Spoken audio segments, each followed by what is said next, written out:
Welcome to the TechSource.tv. My name is Dan, and today we are reviewing the Havik 140 CPU cooler from NZXT.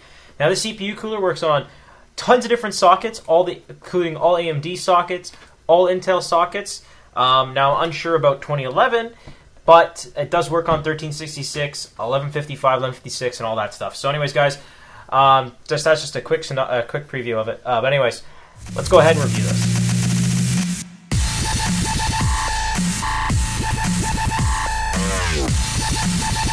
So as I said, we're reviewing the Havik 140 CPU cooler from NZXT. It's a 140mm CPU cooler, so that means it will use 140mm fans in push-pull configuration. There's two of them, not just one, which is kind of common nowadays, having CPU coolers having push-pull configurations, because it's better, it's more efficient, you get more air out, it gets better temperatures. Also, it uses aluminum fins on it, so that's great, and copper heat pipes. And the base is copper base, all nickel plated. So having the nickel plate makes it look really sharp. I really like that. Now the heat pipes, there's 6 of them. They're super thick, which I really like, so it transfers the heat really efficiently. You can actually, when I was loading it up, you can actually feel which heat pipe is drawing the hot air up and which one, the heat up, and which ones are drawing the cooled air down, or the cool temperature. You can actually feel each ones that get hot, which is kind of cool, so you know that they're working. I've done that with other CPU coolers, and you can feel them as too, but some of you can't feel them as much. It really depends on which CPU you have and how much heat it really produces. Now, it does have a flat surface on it, not direct heat pipe touch. Now, I prefer flat surface coolers, so the heat pipes go in, and then they get sandwiched in between, and then there's a perfectly flat surface, which I really like. And you'll notice in our leaderboard of CPU coolers and cooling potential, you'll see that this system by far is still the best, and the direct heat pipe ones are, well, falling behind. I don't know who thought of it, and it's a lot more expensive apparently to make. It's a lot harder. I wouldn't doubt it's harder to make over making a flat surface, but whatever. People do it anyways. So also, as you can see, it's mounted here. We have the push-pull configuration. It looks really sharp. Aesthetically, this cooler looks really good. The white and black fans look awesome. Nice silver on it. Looks really good, the nickel-plated finish. Also, if you're worried about cables not being like the aesthetics of the cables too, they're all black sleeve cables. Even the Y cable is black and sleeved, so it's all blackened. It's really good, so I like that, and it nicely blends in with a black case. Even though I did a crappy job on wiring them, because I slapped it in there, and didn't really care about aesthetics because it's being ripped out soon anyways. But even still, having it thrown in any old way, it looks pretty good. And also, the mounting system for the fans are really good and secure. And even the mounting system for the actual cooler, you can actually give it a good tug, and it's pretty good. And they also anti-vibration mounting system for those fans. Really, I don't see the point of it. A lot of people are like, oh, fans vibrate, and they're not in balance and stuff. But nowadays, with modern manufacturing, fans are pretty balanced. They don't really do a lot of vibration, unless you nick a blade off or you put a big gouge in one. Then you'll have an issue. But overall, like if you don't want vibrations and stuff, it's there. It has it. And you can also, if you don't want the 140mm fans, you want to change them out for something later on, like LEDs, or maybe a fan with more static pressure. Or you want to experiment with different fans. Well, you can do 120s, you can do 140s. Doesn't have to be the fans it comes with, which is an awesome plus, and I really like that. Also, it comes at a great price of around $50, so you can't really go wrong with that. Around Canadian. That's what I've seen at stores locally. So now let's go on to testing. Now, what is this thing? Oh, actually, I should mention about the fan. Sorry, I almost missed one thing. The fans operate at about 25 decibels, push at about 90 CFM. NZXT is claiming, and also they turn at 1200 RPM. So just to let you know there. And they're relatively quiet. I couldn't hear them over any of my other fans in my case. They just kind of blended in with the white noise. Once you turn the game on or listen to music, you don't hear the PC at all. So overall, this is a pretty quiet PC, and it does not. And even the CPU cooler, I didn't notice a difference in noise, considering there was more fans actually added, because usually I have the all-in-one water cooler running to cool my CPU. So I actually had 2 extra fans running the computer, and I didn't hear them at all. So bonus there, and that's great. Anyways, let's move on to the testing and my methodology and madness behind that. So the madness behind my testing is I run Prime 95 64-bit for 10 minutes, loads up all 8 cores and stock clocks, and at 4 gigahertz is the overclock. So stock clock is 2.8, overclock is 4. So you get a good variety of testing. So between people's systems, say you're running stock, and you just want a bigger cooler for lower operating temperatures, you just want silent operation, that's for you. And if you're running at full overclock and you're someone who likes to overclock crazy, you can run it at 4 gigahertz, no problem.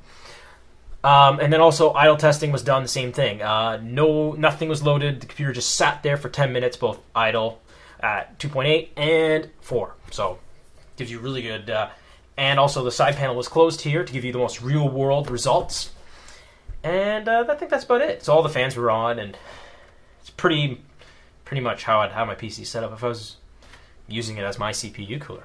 So let's go ahead. I'm going to show you the results. You can decide for yourself what you think of them, and then I'll explain to you what my conclusions and thoughts.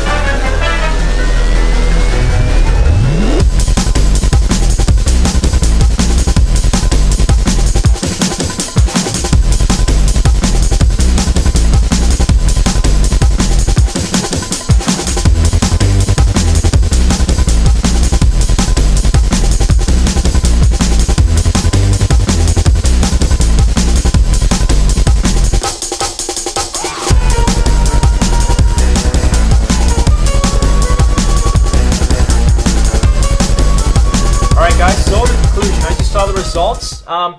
It's not the best CPU cooler on our charts, but at the same time, it's not in the same league as those. Those are like, best way to put those are like the ultra coolers, or the kind of like the very fast, expensive cars. Now, this is more like your sports car. That'd be the best way. That's the way I would put it. Now, there's nothing wrong with that. It comes because of the price it comes at, and those other ones are a lot more expensive compared to this one. I wasn't expecting the cooling to be as good, but at the same time, it surprised me, and it kept up with them quite well.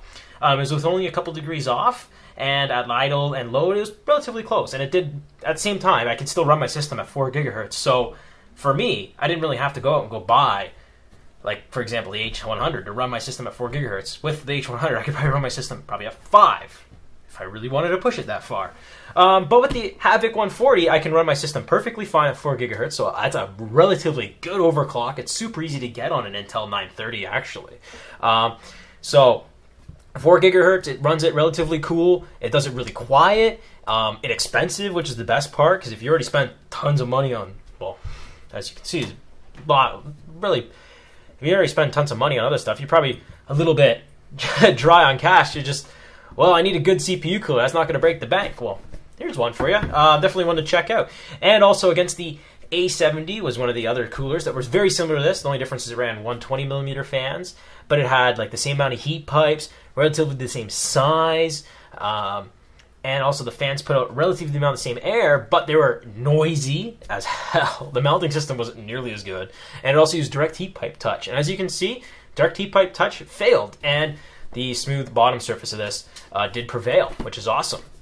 So, and it also, this aesthetically looks great, I think, and the fans are unique, and it's just overall a great package. I think it's just better than the A70, and that's around the same price, same size cooler, and all that. Now, one thing I just like to note, guys, if you have a mid-tower case, just please make sure before you buy it, or if you're looking to pick one up, make sure it fits in your case.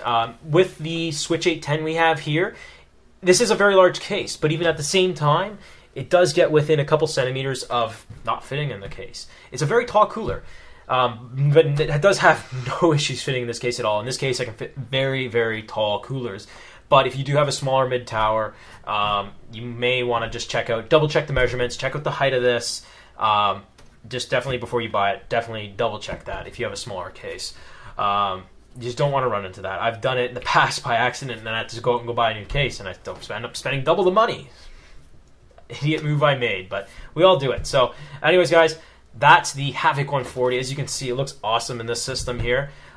Besides, I have two CPU coolers that are in here, but one's tucked away. But it's a great CPU cooler. It comes at a great price. Can't really go wrong with it. Great instructions, great mounting system. It's relatively really good cooler. So if you're looking for a good budget cooler, you're not breaking the bank, if you want something with excellent performance, this is something to definitely go for.